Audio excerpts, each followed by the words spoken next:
The first thing we'll notice here on the home page is that we don't have any vulnerable endpoints here. So the first thing we're going to do after that is click on Administration, and we're going to browse over to Threat-Centric NAC third-party vendors. And we're going to have a look at the Tenable connector here that I configured to interact with Security Center. Let's go ahead and click on Edit. And one of the first things you'll notice by looking at this is the repository setting and the scan policy. These settings are actually a drop-down menu and are populated through the REST API present in Security Center into ISE. Once we configure those settings, we can come down here and we can configure our connector to check the latest scan results, and we configure this in minutes. For purposes of the demo, I'm using 1 minute so I can trigger scans more quickly. So from here, we're going to go back over to Operations, and we're going to browse to our live logs. I'm going to go ahead and filter by the endpoint in the lab so we can clean this output up a little bit. Then I'm going to go over here and I'm going to onboard my endpoint, and we should see an authentication pop up here after I do that. Endpoint is coming online, and there we have our authentication. So we can see that we have user John on John PC, matching the basic authenticated access authorization policy, and he's been given the ACAS compliant authorization profile. Also note his IP address is 172.16.82.100. So we can come over here and we'll take a look at John's authentication details, and we can see exactly how John authenticated. If we just go ahead and scroll all the way down to the bottom here and look at the results, we can see that John has been flagged for an on-demand scan, which is the desired result here. So we'll come over to the Security Center now, and we can click on Scans and go to our active scans. Take a look at our newly created active scan, and we'll notice that ISE has dynamically created an on-demand scan. It was created today at 1:15. Look at my clock here, and you can see that it's still 1:18.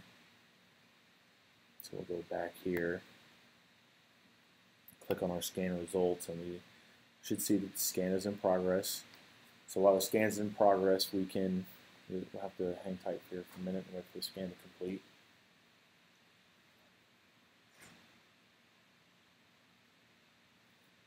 Alright, looks like our scan's completed. Go ahead and click on that. And the first thing we can see here is that we do have some vulnerabilities, including one critical on this endpoint, MS17010, which is a Microsoft Windows SMP server vulnerability. So if we click on that vulnerability and drill a little bit further, we can see that it is in fact the IP address that we previously authenticated with a NetBIOS name of John PC. So the next thing we'll do is we'll jump back over here to our Identity Services Engine. And what we should see once the CVSS scores finish importing into ISE is a quarantine event on John's PC. And as you can see here, that quarantine just occurred, and we have a new authorization policy of ACAS quarantine. For purposes of this demonstration, I just gave the PC a new downloadable ACL applied to the switch, denying them from internal servers. In a production environment, you could easily have him be quarantined into a remediation VLAN so you could get the machine patched. So let's browse up to Operations and take a look at the Threat-Centric NAC live log. This is a useful log. From here we can see endpoints that have been quarantined due to Threat-Centric NAC, and we can actually take a look at the old authorization policy that they matched previously, and then the new policy. Also, we can see the CVSS scores, both base and temporal scores here. We'll browse to Context Visibility Endpoints. And from here, we can also see the CVSS scores and vulnerabilities that are impacting this endpoint. We can drill down further by clicking on the MAC address and browsing to vulnerabilities, and we can see exactly what vulnerabilities this endpoint is vulnerable to. And if you notice down here, this is that critical MS17010 vulnerability that we saw in the Security Center. And this has a CVSS score of 10, which is triggering quarantine of the box.